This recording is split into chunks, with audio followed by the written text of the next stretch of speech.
días. Hoxe está connosco Xavier Queipo, un escritor que tamén é biólogo e hoxe vennos falar sobre os perigros das especies mariñas. Moitas grazas, Xavier, por brindarnos esta entrevista coa túa experiencia. Estudaches bioloxía e medicina. Que te inspirou para elexir estas carreiras? Vamos a ver, eu era un neno como vos cando empecé a ir a aldea todos os veráns, non? E entón a mí gustaba moito a natureza. E pois eu tiña, veía por ali que había moita xente que enfermaba por cuestións a mellor hixiénicas ou de alimentación, e eu pensei un momento en que xa me interesaría saber como curar as enfermedades. Entón, por que estudiei as dúas ao mesmo tempo? Pois porque meu pai tiña cartos para pagarme unha, pero non as dúas. Entón, eu decidín pola miña banda pagarme unha das carreiras. Eu me paguei a carreira de bioloxía e meu pai me pagou a carreira de medicina, que dixo que era unha carreira un pouco máis seria que a de bioloxía. Eran outros tempos e a xente pensaba así desa maneira. Chegado ao final da carreira, pois fun ao servicio militar, que daquela tiñamos que ir ao servicio militar os homes, e as mulleres facían unha especie de unhas cousas que chamaban servicio social. Entón, ao regresar non había traballo. Entón, atopei traballo como observador científico a bordo dun barco de pesca dos que pescaba de Vigo, dos que pescaban o bacallao en Terranova. Entón, ali estuve varias veces 3 meses e despois tamén visitei o Ártico, as aguas do norte de Noruega.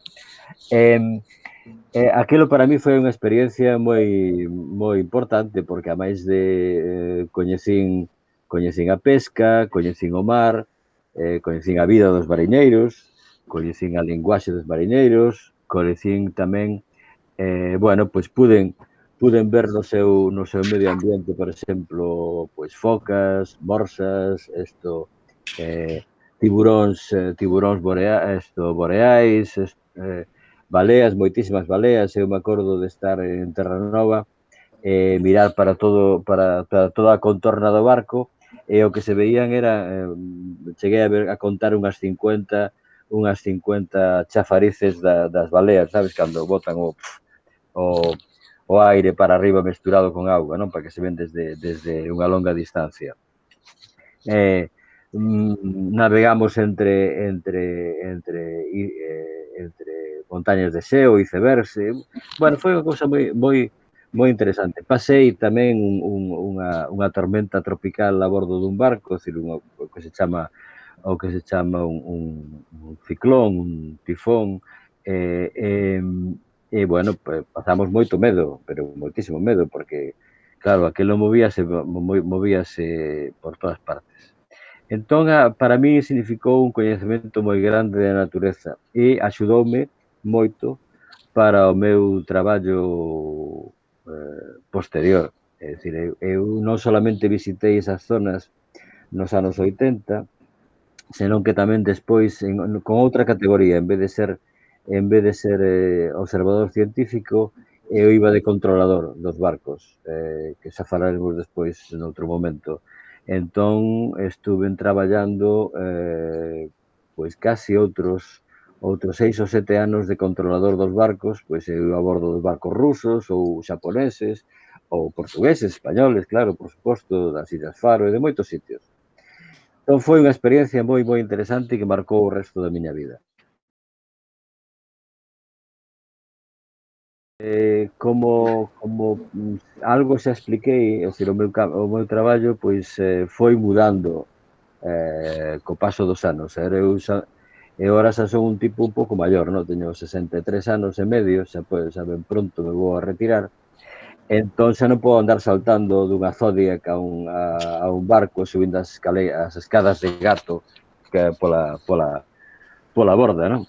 Entón, agora traballo máis ben na oficina. Como teño coñecementos científicos e tamén de leixes, pois dedícome á xestión das pescas a nivel internacional. Agora estou traballando desde hai 4 anos, antes pasei por outros departamentos, desde hai 4 anos traballo cos atúns de augas temperadas ou templadas, que serían pois o bonito e máis o atún vermello. Eh, entón traballo nunha organización internacional que bueno, na Unión Europea, pero aparte de traballar na Unión Europea, eu traballo cunha organización internacional que é a organización do, dos atúns do Atlántico. Entón aí, pois, por exemplo, a semana pasada tuvemos desde o martes hasta o venres, tuvemos unha conferencia internacional pois con máis de 20 países, Xapón, Estados Unidos, Canadá, Marrocos, Arxelia, Turquía, un montón de países, Senegal, donde discutíamos os planes de pesca de todos esos países para este ano que entón o meu traballo é un traballo de xestión, é dicir, un traballo entre aspas un pouco aburrido, porque claro, ao final pois se trata de leer, de escribir e de dialogar con outros países. Normalmente traballamos nós desde a mañán, por eso estou falando en galego agora, porque non teño moitas oportunidades, porque o meu traballo todo, prácticamente todo, é agás cando falo con algún colega en francés ou en español, isto falamos todo o día en inglés, non? Porque é a lingua común que podemos ter pois con outros países como con outros países do mundo, a lingua, digamos, de comunicación.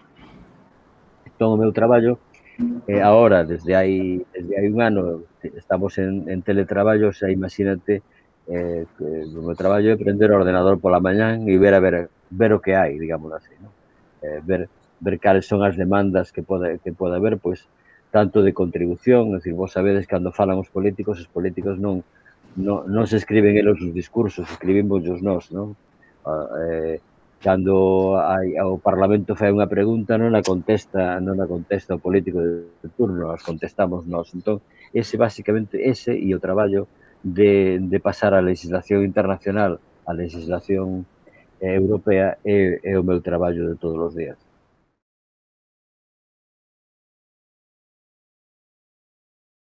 Bueno, pois as causas hai causas comunes, digamos, hai causas comunes con as especies terrestres, é dicir, que tampouco hai unha diferencia maior entre as especies mariñas e terrestres, salvo agás nunha cousa que che vou comentar agora. Bueno, en principio, é dicir, a contaminación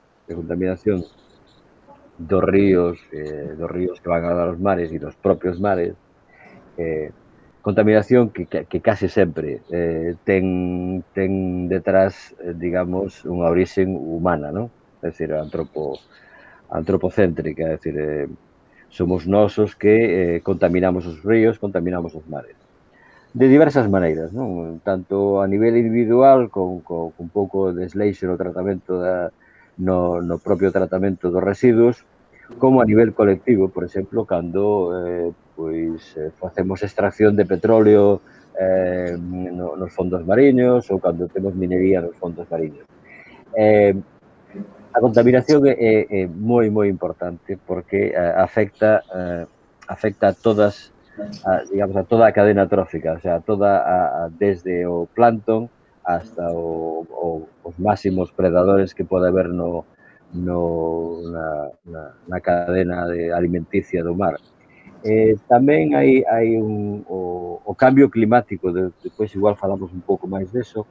O cambio climático, é dicir, é algo que afecta a distribución das especies, de algunhas especies, e ao afectar a distribución das especies está afectando tamén, digamos, ao equilibrio dos distintos ecosistemas. E depois hai un tema específico que se refire ao mar, que é a sobrepesca. A sobrepesca que é dicir, os peixes, os moluscos e os crustáceos que pescamos nós habitualmente para consumir, hai algunhas outras especies, como algas ou outro tipo de invertebrados, pero en realidade a meirande parte da pesca son peixes, crustáceos e moluscos. Entón, nós os pescamos para comer, pero en algunhas ocasións porque pescamos máis alá dos límites da reproductibilidade, é dicir, unha especie vas pescando a especie, pero a especie como se vai digamos, desenvolvendo, vai, vai tendo novas xeracións, pois se vai renovando. Entón hai uns límites marcados entre que poderíamos, a cantidade de biomasa ou de masa que poderíamos sacar desa población desa especie. Pero a veces pásanse por diversos motivos. E entón hai a sobrepesca que, digamos, sería estructural, é dicir, a que se produce regularmente, e a sobrepesca que se produce, pois, de xeito ilegal, é dicir, barcos pois que están con bandeiras de países de conveniencia que normalmente coinciden cos paraísos fiscais, non? É dicir, pois con bandeira de Panamá, con bandeira das illas de Granada, das illas das Antillas holandesas, de certos países que teñen unha legislación que permite aos barcos pescar sen control.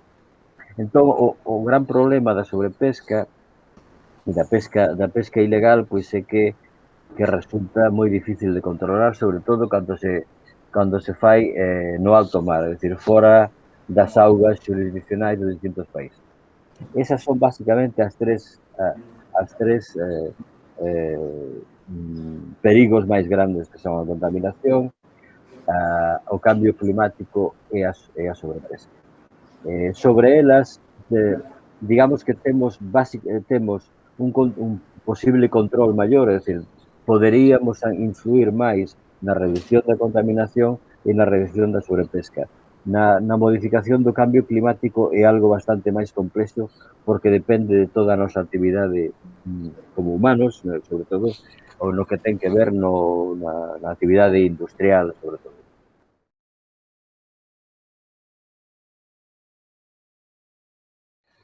Bueno, pois, en primeiro lugar tería que habría que explicar un poquinho o que é o calentamento global, porque de vez en cando hai un día que neva e entón vai algún e di, jaja, non se estaba aquecendo o planeta, mira, está nevando, vai menos 20 grados, ou menos 5, ou menos 3. Hai que distinguir entre dúas cousas, entre o tempo atmosférico, é dicir, o tempo de cada un dos días, e o que se chama o quencemento global ou o calentamento global, que é unha tendencia. É dicir, aínda que haxa días que chova, que vaya frío, que vaya calor, etc., o que se está notando nestes últimos tempos é unha tendencia. É dicir, que se prevé que hasta o ano 2050 pois haxa máis ou menos un grado de aumento da temperatura a nivel global en toda a Terra. Digo a nivel global porque en algúns lugares vai a facer máis frío, en outros vai a facer máis calor. É dicir, non vai a ser unha distribución. Que cambia nas especies mariñas? Bueno, hai dúas cousas básicas. Unha que é o incremento da temperatura das augas en certos lugares, dependendo das correntes mariñas, eso levaría a un desplazamento de especies, neste caso, na nosa costa, sería desplazamento de especies que veñen do sur ao norte. Especies que antes estaban nas augas de Gambia, Senegal, Marrocos, etc. Agora xa se topan en augas de Portugal e pronto se atoparán en augas de Galicia. Iso que fai é modificar o equilibrio do ecosistema. Entón, circunstancias impredecibles. Despois hai outra cousa que é máis preocupante a nivel do cambio climático, que é a acidificación das augas do mar. A acidificación das augas do mar produce efectos moi importantes, sobre todo en organismos que están, digamos, máis abaixo na escala trófica, como os corais, os animais que teñen cuncha, por exemplo, a maioría dos moluscos, etc. Entón, eso está creando que en algúns lugares do mundo estén desaparecendo os corais. o máis importante é a barreira coralina australiana, que debido á acidificación das augas está retrocedendo, entón estánse morrendo os corais. Entón, ti dirás, que importancia ten que se morran os corais? Bueno, pois cando hai unha cousa tan frágil como é o equilibrio dun ecosistema, que dos componentes do ecosistema teña un problema, desequilibra todo o entramado. Entón, os peixes que van a disminuir os peixes que comen os corais, porque desaparecen os corais. Se desaparecen os peixes que comen os corais, os peixes que comen aos peixes que comen os corais tamén van a minguar, non desaparecer necesariamente dun día para outro, pero minguar en cantidade. Entón, os problemas maiores do cambio climático é o desequilibrio dos ecosistemas.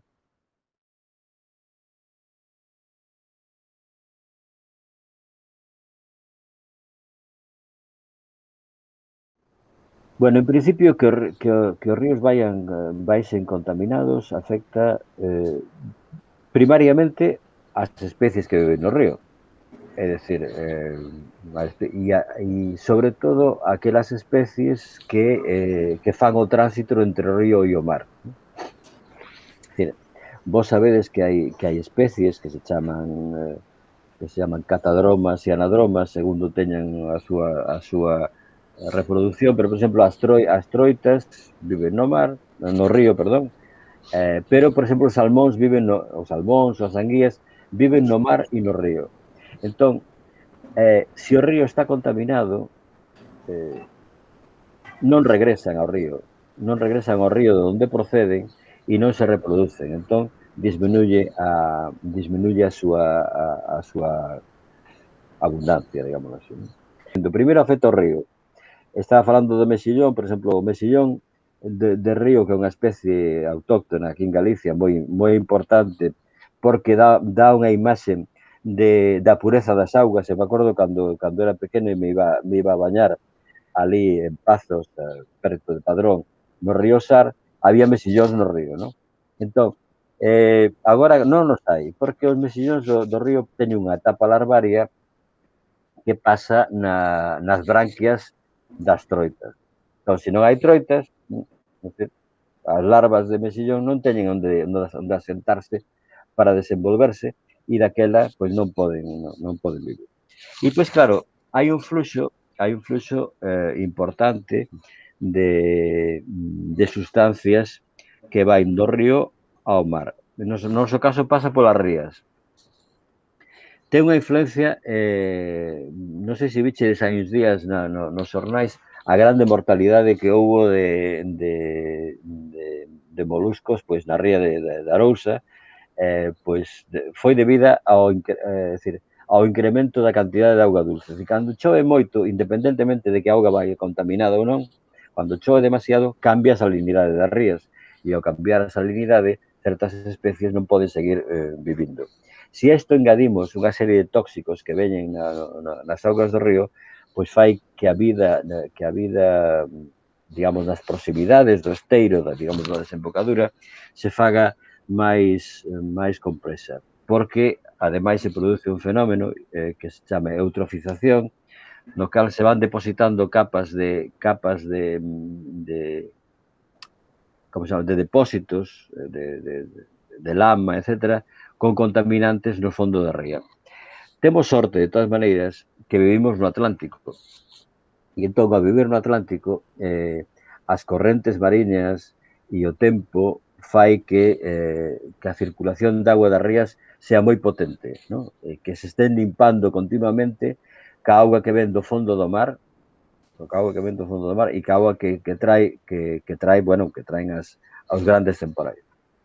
Entón, é importante manter os ríos con boa saúde, coas augas prístinas, máis limpas posibles, é moi importante, e para iso hai dous tipos de traballo, como sempre. O traballo individual, é dicir, a nivel personal ten que responsabilizarse de non facer verquidos no mar, e pois está o traballo, digamos, colectivo, entre aspas, político, que nós temos que facer presión aos nosos gobernantes pois para que poñan todos os medios posibles para que os ríos vayan limpos.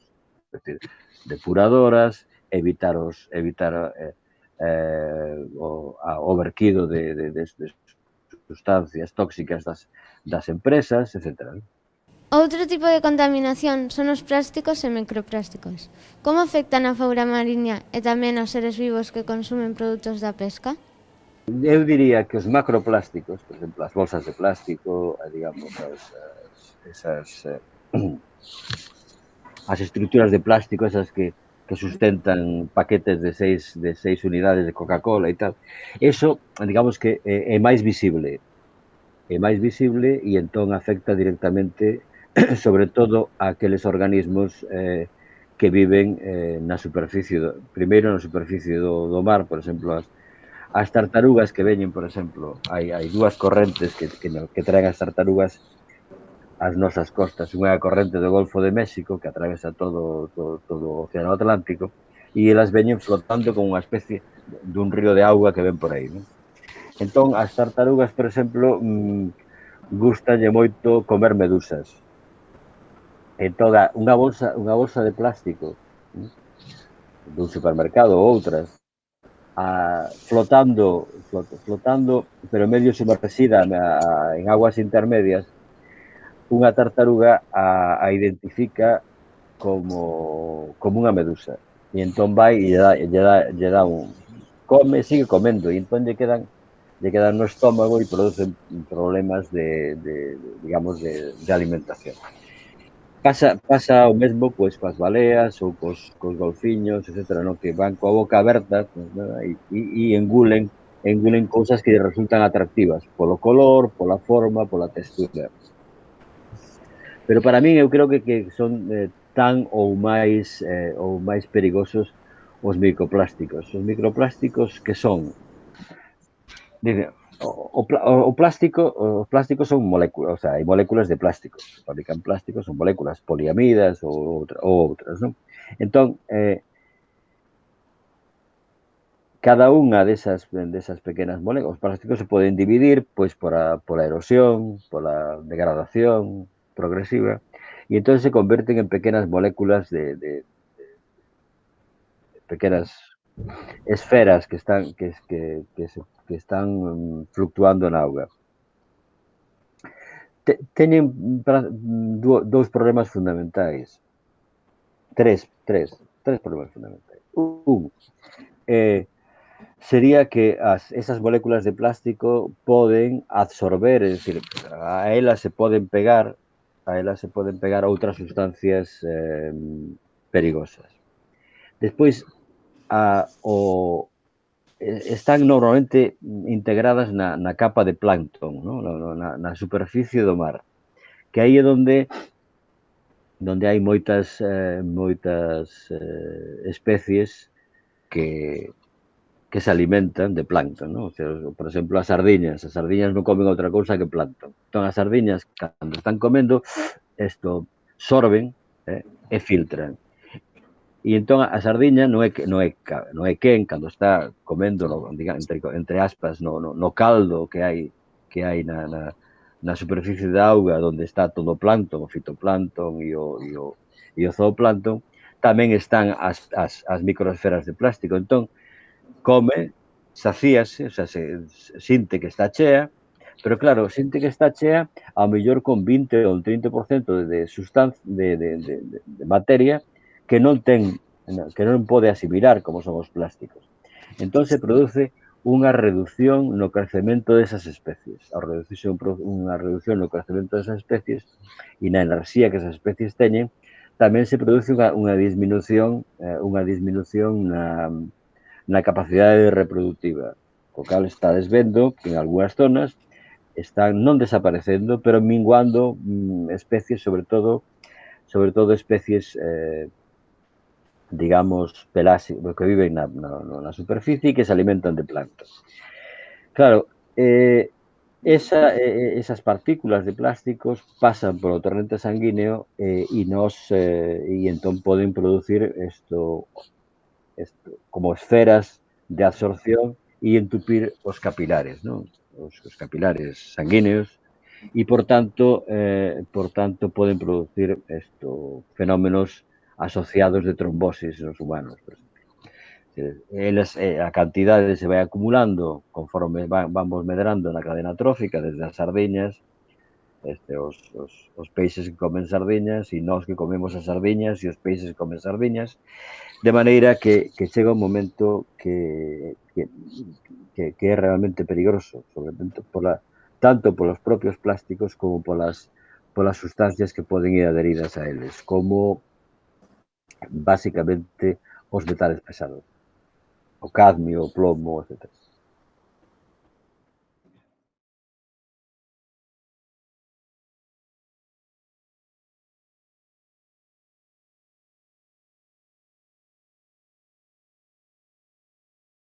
Vale, eu te podería falar a nivel da Unión Europea existe toda unha serie de reglamentos que se chaman reglamentos para controlar a pesca non a pesca ilegal, non? E entonces o que fan as institucións europeas é visitar os países dos cales importamos ese peixe para ver si eses países, imagínate, Camboya, Brasil, Tailandia, etcétera, si cumplen cos requisitos de que a pesca que están facendo é legal e non vai alén do que son os reglamentos internacionais. Porque si se demostra que un deses países eh, ten un problema de control das súas propias pescas, existe un sistema de tarxetas, como existe no fútbol, amarela e vermella, co cal na amarela os avisamos de que teñen que facer cambios e na vermella les decimos que se siguen pescando desa maneira incontrolada non vamos a importar peixe das súas. Despois, a nivel europeo, a nivel dos nosos propios pescadores, pois tamén hai toda unha serie de mecanismos de control para evitar que se produzcan esas situacións. De xeito que cando se detecta que hai unha pesca ilegal, normalmente as multas que se poñen multiplican por 5 o valor da cantidade, digamos, pescada de máis.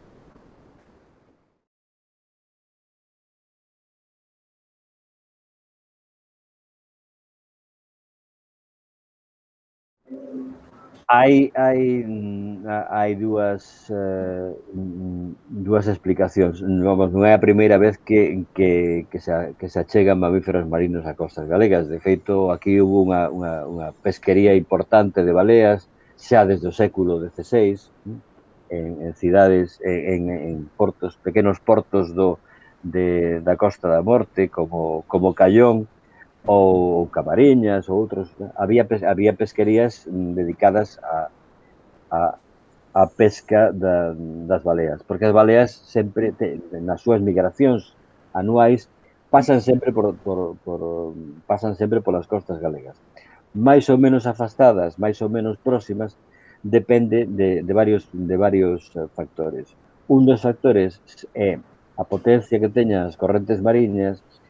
O segundo factor é un factor que ten que ver, quizáis, co quecemento climático, que é o incremento de temperatura, porque o incremento de temperatura en certos lugares produce unha explosión de plancton e, por tanto, que haxa especies como sardiñas, anchoas e outro tipo de especies de peixe miúdo que son atractivas para os mamíferos mariños. Entón, se hai moita concentración desas especies, eles acuden a donde hai, e hai unha temperatura óptima, eles acuden a ese lugar. E despois podería haber tamén, ten que ver tamén o tráfico marítimo, a disminución que houbo de tráfico marítimo durante o período da COVID, porque había portos pechados, e entón se ralentizou, digamos, o tráfico marítimo internacional, fai que o corredor este que hai por fora de Fisterre disminuirá a súa cantidad de barcos e, por tanto, producirá a posibilidade de que os mamíferos se achegaran máis ás costas.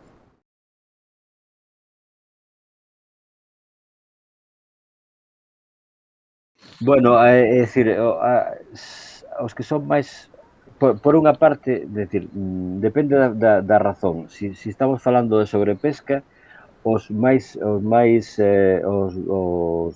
proclives á extinción serían aqueles que tuveran un valor comercial maior. Canto maior sea o valor comercial, e menos cantidade haxa, por exemplo, os tiburóns. Os tiburóns te dirás, bueno, o valor comercial dos tiburóns é baixo, pero o valor comercial dos tiburóns está nas aletas dos tiburóns. As aletas dos tiburóns, o precio é 5 veces maior que a carne. E se exportan todas desde Vigo hasta Hong Kong. É dicir, se o precio do tiburón son 5 euros o quilo, máis ou menos, o precio das aletas son 25 euros o quilo. Entón, digamos que hai unha presión importante polo valor comercial. E despois hai as outras especies que sufren por mor da acidificación que falamos antes, da acidificación do medio marino, do medio marino. Tanto unha como outra están nos extremos. Por unha parte están os corais, as madréporas, etc. E por outra parte están os superpredadores, que serían pois as baleas, os mamíferos mariños e os tiburóns, que son os que teñen máis probabilidades, digamos, non tanto de extinguirse a curto prazo, sino como de ver mermada digamos, o volumen da súa especie.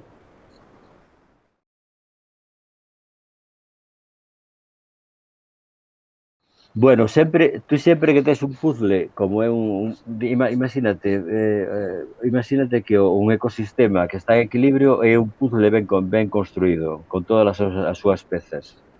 É dicir, ou un mecanismo de reloxería. Entón, se a un puzzle lle quitas a unha peza, hai un desequilibrio. Se a un reloxo lle quitas un parafuso ou lle quitas un resorte, tamén vai haber un desequilibrio. Pois isto é o mesmo.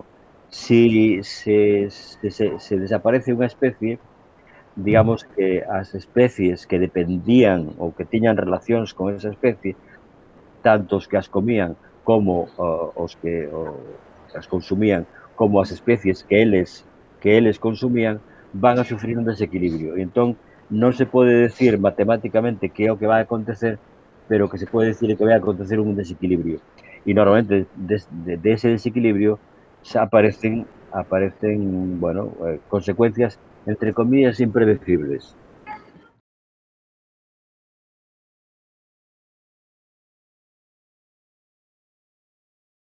Primeiro, hai hábitos de consumo. É dicir, ti antes de comer un peixe, un marisco ou tal, por exemplo, debes de pensar, por exemplo, si está en veda, si está en peligro de extinción, si é sensible. Por exemplo, se hai unha especie digamos, que está en veda, decir, non se poden pescar centolas, imagínate, no mes de agosto e setembro. Bueno, pois ti non vas a consumir algo que non, porque porque ti estás favorecendo unha pesca ilegal. Entón, ti non podes actuar contra a pesca ilegal non mercando cousas que non se poden comer nesa época determinada do ano. Entón, facer un consumo sustentável ou sostenible ou como querades chamarlle, un consumo racional. Hai que mirar para non potenciar a pesca ilegal. E despois tratar na medida tanto individual como colectiva de disminuir a contaminación dos mares, dos ríos e dos mares.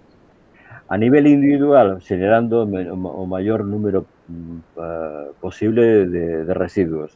Dúas, reciclando o máximo posible as cousas que se poden reciclar. Os plásticos, o papel, os envases, o vidro. É moi importante a nivel individual e a nivel colectivo. A nivel individual, porque a suma das individualidades ten unha función, e a nivel colectivo porque para eso está a administración e para eso está a política, para que os cidadáns, responsables, apoyen as opcións políticas responsables. E entón, Entre eso e uns acordos internacionais como se está vendo agora as conferencias sobre o cambio climático e outras, por exemplo, as que protexen a biodiversidade e outras máis que auspiciadas polas Nacións Unidas, pois a parte dos acordos internacionais, pois eso, hai que actuar a varios niveles, a nivel individual, a nivel social e a nivel político internacional. E a nivel individual, xa digo, consumo sostenible, por tanto responsable, e evitar a produción de contaminantes e reciclar o máximo que se poda reciclar.